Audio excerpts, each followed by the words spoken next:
Imagina esto, un niño en una granja de Michigan, rodeado de vacas, barro y relojes rotos. Ese niño se llamaba Henry Ford, y mientras otros soñaban con caballos más rápidos, él soñaba con reemplazarlos. A los 13 años ya desarmaba relojes, no por necesidad, sino por curiosidad, o por puro aburrimiento de la vida rural. Porque si algo odiaba Henry más que los relojes atrasados, era sentirse detenido en el tiempo. Y vaya que lo cambiaría. No el tiempo, claro, pero sí la manera en que el mundo se movía dentro de él. A los 16 años, Ford ya estaba en Detroit, aprendiendo a ser maquinista. Era el tipo de joven que, si viviera hoy, te pediría prestada la laptop para hacer un proyecto, y te la devolvería convertida en un robot que cotiza en bolsa. En esos talleres aprendió el arte de hacer que el metal obedeciera, pero lo que realmente moldeaba era su mente, una máquina que nunca dejaría de girar. Años después, mientras trabajaba para Edison, Henry empezó a jugar con un motor de gasolina. Su esposa, Clara, probablemente pensó que era otra de sus etapas. Pero no, esta vez no se trataba de relojes. Era el principio del quadracycle, un carruaje sin caballo, una mezcla entre bicicleta, aspiradora y milagro mecánico. Y aunque hoy nos parezca romántico, los vecinos seguramente pensaron que el tipo estaba loco. Spoiler, tenían razón. Pero la locura, cuando es rentable, se llama visión. En 1903, Ford funda la Ford Motor Company. Capital inicial, $28.000. Sede, un taller alquilado. Objetivo, poner a América sobre ruedas. Literalmente. El primer modelo, el modelo A, fue un éxito modesto. Pero Henry no buscaba modestia. Él quería un coche tan simple que cualquier granjero pudiera manejarlo, incluso uno tan testarudo como él. Así nació el modelo T, en 1908, y con él, el automóvil dejó de ser un lujo de millonarios para convertirse en la nueva herramienta del ciudadano común. O como diría Ford, cualquier cliente puede tener el coche del color que quiera, siempre y cuando sea negro. Humildad y dictadura cromática, una combinación irresistible, pero aquí viene el truco maestro. En 1913, Ford implementa algo que cambiaría no solo su empresa, sino todo el siglo XX, la línea de montaje móvil. Lo que antes tardaba 12 horas en fabricarse, ahora salía en 90 minutos. El hombre había inventado la eficiencia, y sin saberlo, también el aburrimiento industrial.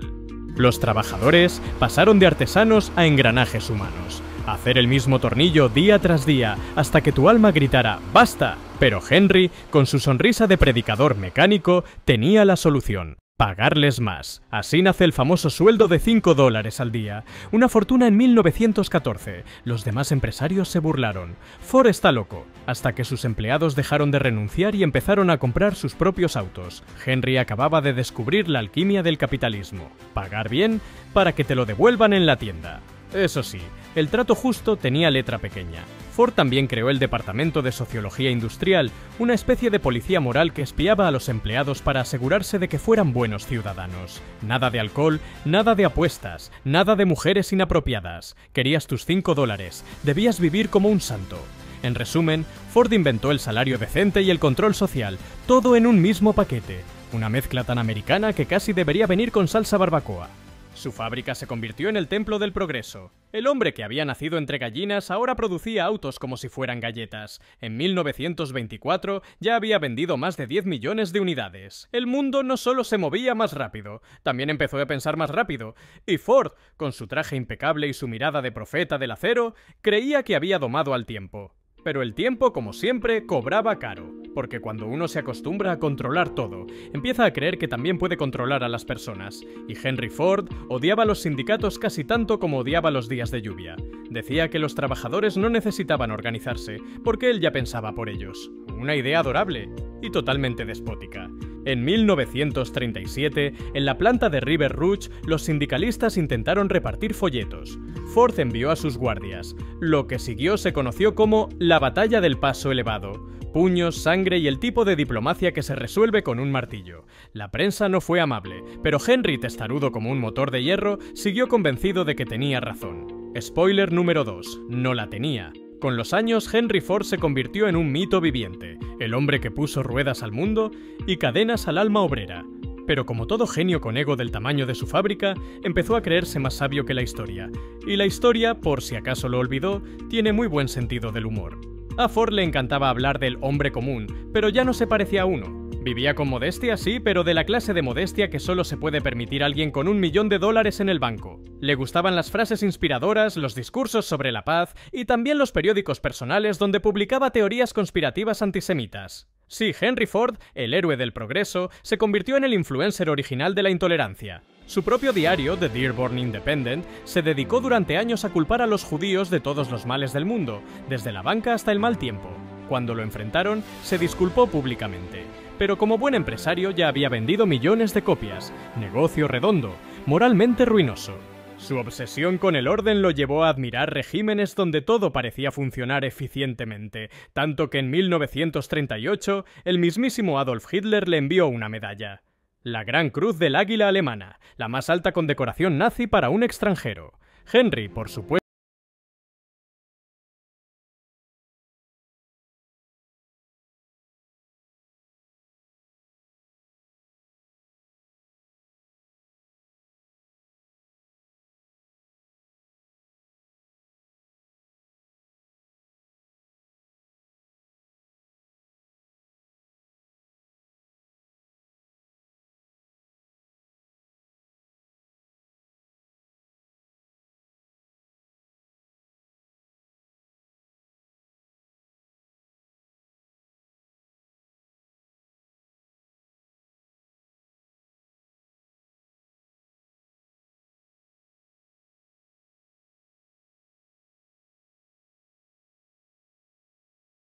Ford murió en 1947, su fortuna superaba los $1.000 millones, un número tan grande que haría temblar a los contadores y excitar a los herederos. Y así, el granjero que soñó con domar el tiempo fue enterrado bajo toneladas de acero. Gloria y contradicciones. Ahora pongamos las cartas sobre la mesa. Henry Ford cambió el mundo. Eso es innegable. Inventó la producción en masa, popularizó el automóvil y, sin querer, también nos regaló el tráfico, el claxon y la ansiedad moderna. Gracias, Henry. El mundo se mueve más rápido, pero nadie llega a tiempo.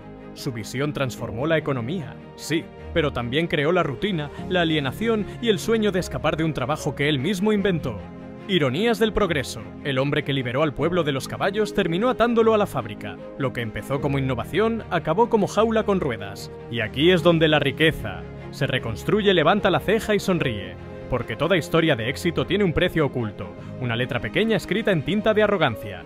Henry Ford no fracasó por tonto, fracasó por no entender que el control absoluto es una ilusión. Ningún hombre puede mantener el motor del mundo girando solo con su voluntad, ni siquiera el que lo inventó. Su legado sigue siendo una paradoja brillante. El visionario que nos dio libertad. En cuotas. El magnate que hizo ricos a sus obreros, pero pobres en alma. Y el genio que creyó que podía diseñar la moral como diseñaba un chasis. Quizás Henry nunca entendió que la verdadera riqueza no está en producir más rápido, sino en saber cuándo detenerse. En reconocer que un poco de desorden también es vida. Que un coche sin destino no es libertad, sino ruido con ruedas. Así que la próxima vez que te subas a tu auto y te quejes del tráfico, recuerda a Henry Ford. No como el santo del progreso, ni como el villano del trabajo en cadena, sino como el tipo que quiso arreglar el mundo con una llave inglesa y terminó ajustando demasiado los tornillos, porque al final, toda fortuna y toda historia se reconstruye. Y a veces, la mayor innovación no es acelerar, sino aprender a soltar el volante. Bienvenido a la nueva era, donde el motor no está en el coche, sino en la mente. Y recuerda, la próxima revolución no será mecánica, será mental. Y así termina otra historia de esas que huelen a gasolina, genio y un poquito de ego. Henry Ford cambió el mundo, sí, pero como toda gran máquina también nos enseñó que incluso el progreso necesita mantenimiento, que la ambición es un motor maravilloso, hasta que se recalienta, porque al final el dinero, la fama y la historia son solo herramientas. Lo verdaderamente poderoso no es lo que construyes afuera, sino lo que reconstruyes dentro. Y en eso, amigo mío, es donde entra este canal.